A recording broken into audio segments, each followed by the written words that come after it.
नाज़रीन, मुसाद बहुत सारे ग्रुप्स को ईरान के अंदर दाखिल कर रही है, जिसके अंदर दाइश भी शामिल है और दाइश मुख्तलिफ कार्रवाइयां वहां पर कर रही है। ईरान की जो सिक्योरिटी ऑफिशियल्स हैं उनके खिलाफ कार्रवाइयां जो है वो की जा रही हैं। IRGC ने यह कहा है कि दुश्मन ने अपनी स्ट्रेटजी जो है वो बदली है और एक एक्सटर्नल अटैक से पहले वो ईरान को अंदर से डिस्टेबलाइज जो करना चाहते हैं। सुप्रीम लीडर ने कहा है कि दुश्मन अपनी कैलकुलेशंस के अंदर जो है वो पूरी तरह से नाकाम होगा और सेंटकॉम ये कह रही है कि हम ईरान के अंदर जो डेवलपमेंट्स हो रही हैं उनको मॉनिटर कर रहे हैं। ये एक बड़ी यानी खबर आ रही है कि सेंटकॉम की पहली स्टेटमेंट है इन 12 दिनों के अंदर, वो कह रहे हैं कि हम ईरान को जो वो मॉनिटर कर रहे हैं। तो जाहिर है ये सारे इंडिकेटर्स हैं। यूरोप जो है वो वहां पर मुलाकातें हो रही हैं और फिर एक पूरा जो इजराइल की मदद से जो एक नैरेटिव है वो भी बनाया जा रहा है कि ईरानियन रिजीम जो है वो फोर्स इस्तेमाल कर रही है, सो ऑन, ये सारी चीजें भी जारी हैं। ईरान के जो फॉरेन मिनिस्टर हैं उनकी मुलाकात बड़ी एक अहम तरीन हुई है।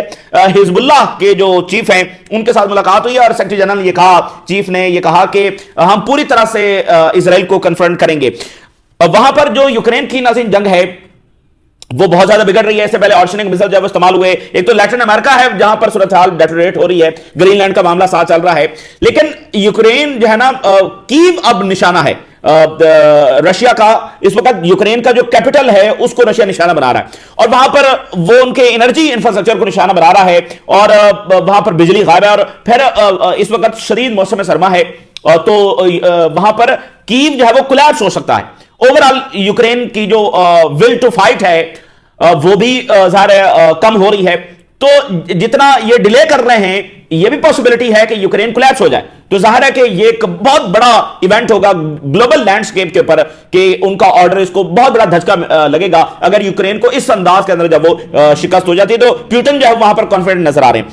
लेकिन इसी दरमियान एक और बहुत बड़ी खबर है और ये कैसी खबर है जो मल्टीपोलर वर्ल्ड ऑर्डर की जो दुनिया है उसको रिप्रेजेंट कर रही है और जो मिडिल ईस्ट का बैलेंस ऑफ पावर है उसको हिला देने वाली खबर है और इजराइल के लिए बड़ी ये परेशान कुन खबर है। नाज़रीन, ब्लूमबर्ग ने यह खबर ब्रेक की है कि टर्की जो है वो पाकिस्तान और सऊदी अरेबिया के दरमियान जो नेटो लाइक एग्रीमेंट हुआ है जिसमें न्यूक्लियर शील्ड भी शामिल है उसका हिस्सा बनने जा रहा है। पाकिस्तान ने सिर्फ एक ही मुल्क को ऑफिशियली यह कमिट किया है कि हम आपको न्यूक्लियर शील्ड देंगे और वह मुल्क है सऊदी अरेबिया। वैसे तो ये पहले दिन से जब से पाकिस्तान ने न्यूक्लियर बनाया है एक अनऑफिशियल कमिटमेंट पाकिस्तान की सऊदी अरेबिया को है, लेकिन अब ये पहली ऑफिशियल कमिटमेंट जो है वो इस एग्रीमेंट के जरिए दी गई है और इस माहिदे को वेस्ट के अंदर बहुत ज्यादा डिस्कस किया गया। वेस्टर्न मीडिया ने इसको बहुत ज्यादा डिस्कस किया जो पाकिस्तान और सऊदी अरेबिया का माहिदा हुआ, क्योंकि सऊदी अरेबिया का जो प्राइम सिक्योरिटी पार्टनर है वो तो अमेरिका है। तो पाकिस्तान के साथ इस दर्जे का माहिदा करने का मतलब यह था, जो वेस्टर्न मीडिया ने उस वक्त बहुत यानी इसको अहमियत दी और उन्होंने कहा कि इसका मतलब सऊदी अरेबिया अमेरिका के ऊपर अब वो ट्रस्ट नहीं कर रहा है कि आज पाकिस्तान से वो न्यूक्लियर शील्ड ले रहा है। तो जाहिर है तो अब टर्की जो कि नेटो मेंबर है, टर्की पर हमला, अमेरिका पर हमला है और यूरोप पर हमला है। टर्की उस नेटो एग्रीमेंट जो दुनिया का सबसे बड़ा सिक्योरिटी एग्रीमेंट कौन है, सबसे बड़ी सिक्योरिटी प्रोटेक्शन दुनिया में क्या है, यूक्रेन क्या डिमांड कर रहा है नेटो में आने की। दुनिया का सबसे बड़ा जो सिक्योरिटी फ्रेमवर्क है वो नेटो है। तो टर्की नेटो पर अब इत्तेफाक नहीं कर रहा है, नेटो पर ट्रस्ट नहीं कर रहा है, यानी ये एक बहुत गेम चेंजर मुआहदा है। और पाकिस्तान को फिर जिस तरह से पाकिस्तान की अहमियत OIC वर्ल्ड के अंदर बढ़ रही है कि Turkey NATO country, the only OIC NATO country, the only Asian NATO country, Asia का एक ही मुल्क है जो नेटो का हिस्सा है और वो टर्की है। तो वो अब नेटो के ऊपर इत्तेफाक नहीं कर रहा, नेटो के सिक्योरिटी फ्रेमवर्क के ऊपर वो ट्रस्ट नहीं कर रहा, क्योंकि एक तो गजा की नाज़रीन जो जारियत है इसने जियो पॉलिटिक्स को मुकम्मल बदल दिया और ऊपर से अब ये अमेरिका और यूरोपियंस की जो लड़ाई शुरू हो गई है, जाहिर है कि ये पूरी दुनिया को ये मुतासर करने जा रही है। तो अब ब्लूमबर्ग ने ये बहुत बड़ी खबर जो वो कुछ देर पहले ब्रेक की है। उन्होंने कहा कि टर्की भी अब ये चाह रहा है कि वो पाकिस्तान और सऊदी अरेबिया के दरमियान जो एग्रीमेंट हुआ है उसमें वो शामिल हो जाए, यानी ये बायलैटरल से ये ट्रायलैटरल ये एग्रीमेंट जो वो अलायंस बन जाएगा। Turkey said to seek membership of the सऊदिया and Pakistan defence pact and जो टॉक्स हैं ब्लूमबर्ग के मुताबिक ये एडवांस स्टेजेस के अंदर हैं और इस बात के चांसेस अगर डिस्कस किए जाएं कि क्या टर्की इस अलायंस का हिस्सा बनेगा या नहीं बनेगा, तो ब्लूमबर्ग ये कह रहा है कि इसके चांसेस जो वो बहुत हाई हैं, मतलब टर्की इसका हिस्सा बनने जा रहा है। वैसे भी टर्की और जो सऊदी अरेबिया हैं उनके दरमियान जो ताल्लुकात है वो बहुत ज्यादा एडवांस कर रहे हैं टर्की के जो जेट्स हैं वो भी सऊदी अरेबिया ले रहा है।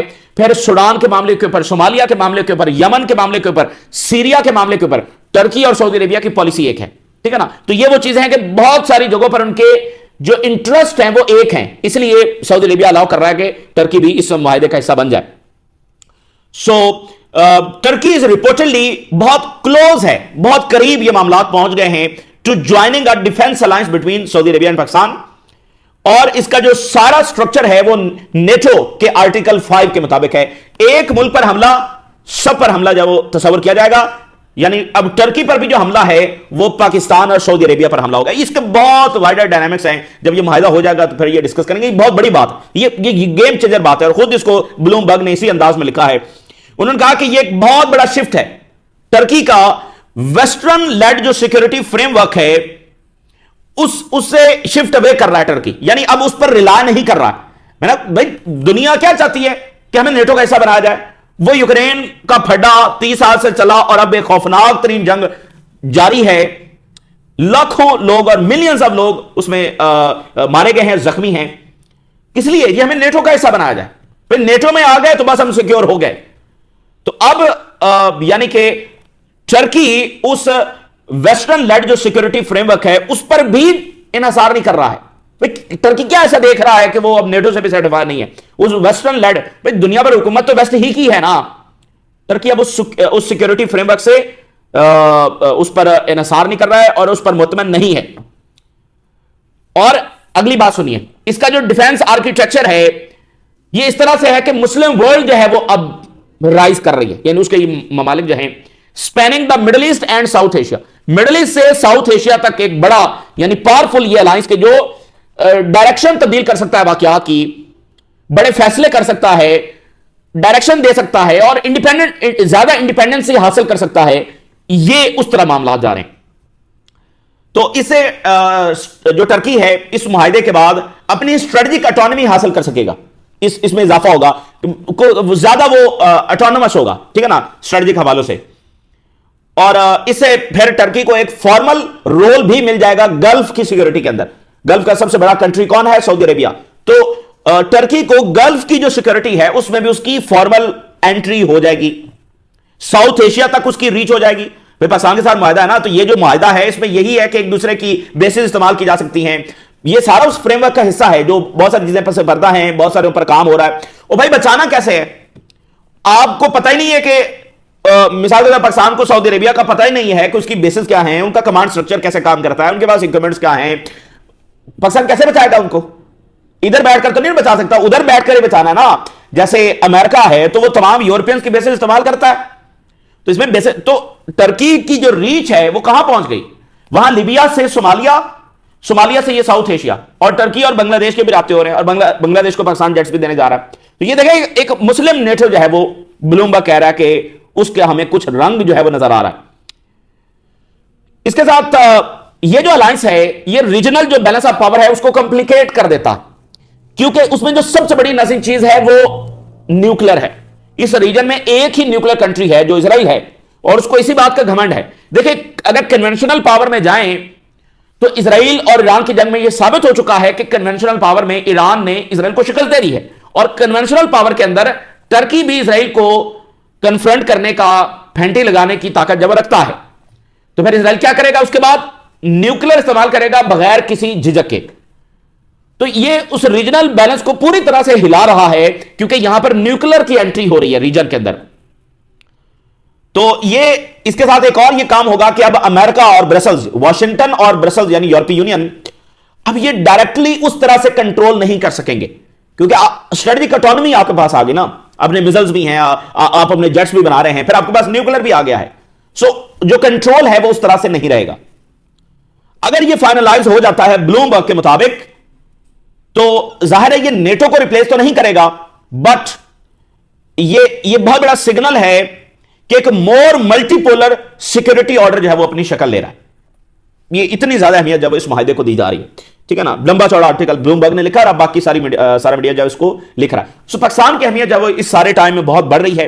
And again I would say कि पाकिस्तान के लिए इस वक्त वो मौका है जो वंस इन अ सेंचुरी आता है कि आप अपने लोगों को गुर्बत से निकालें, आप अपने लोगों को जो है वो यानी पूरे मुल्क को एक तरक्की और डेवलपमेंट की तरफ लेकर जाएं। ये सारी आपको तुर्की, सऊदी अरेबिया, कतर, ये सारे ममालिक जब इतनी अहमियत दे रहे हैं, आपकी जो सिक्योरिटी है, आपका जो इक्विपमेंट है, आपका जो न्यूक्लियर है, उसकी वजह से आपकी अहमियत बहुत बढ़ गई है।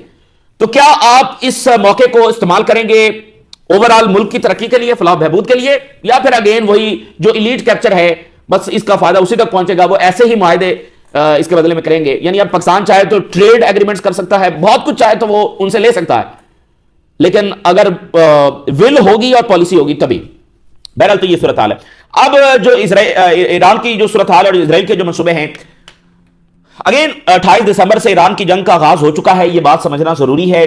और इसमें अब जो एक नया इजाफा हो रहा है पिछले 24 घंटों से, वो ये है कि आर्म्ड मिलिशिया जब वो दाखिल की गई है, उसमें दाइश है, उसमें बहुत सारे और सेपरेटिस्ट ग्रुप्स जो है वो शामिल किए गए, जो बड़े रुथलेस हैं और जिन्होंने इराक और शाम में जो कुछ किया वो सामने है, यानी उसकी वीडियोस अभी तक मौजूद हैं, बहुत बहुत हॉरिफिक। तो इसी तरह के कुछ वाकयात अब ईरान के अंदर रिपोर्ट हो रहे हैं। दाइश जैसे याद होगा बहुत सारे लोगों को, दाइश किस तरह से लोगों को मारा करती थी, वैसी ही चीजें कुछ वाकयात ईरान के अंदर हुए। सिक्योरिटी पर्सनल को इस तरह से निशाना बनाया गया दाइश स्टाइल के अंदर। ये बहुत खौफनाक जब सूरत हाल है।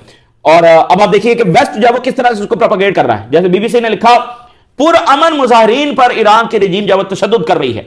ऑस्ट्रेलिया ने और दीगर ने मजम्मत की। यूरोपियन पार्लियामेंट ने कहा कि दुनिया जो है वो ईरानी अवाम की मजहमत का मुजाहरा जो है वो देख रही है, यानी इस तरह से उसकी एंगलिंग जो है वो की जा रही है।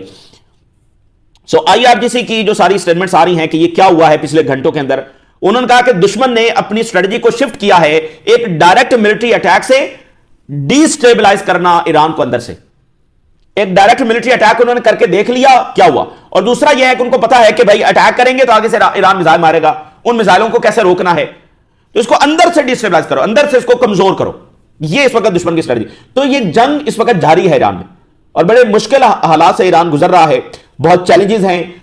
इतना मतलब ये तो बड़ा नाजुक लम्हा होता है। मैंने अब जैसा बताया कि शाम में सिर्फ एक वीडियो थी जिसने शाम को खाने जंगी में तब्दील कर दिया।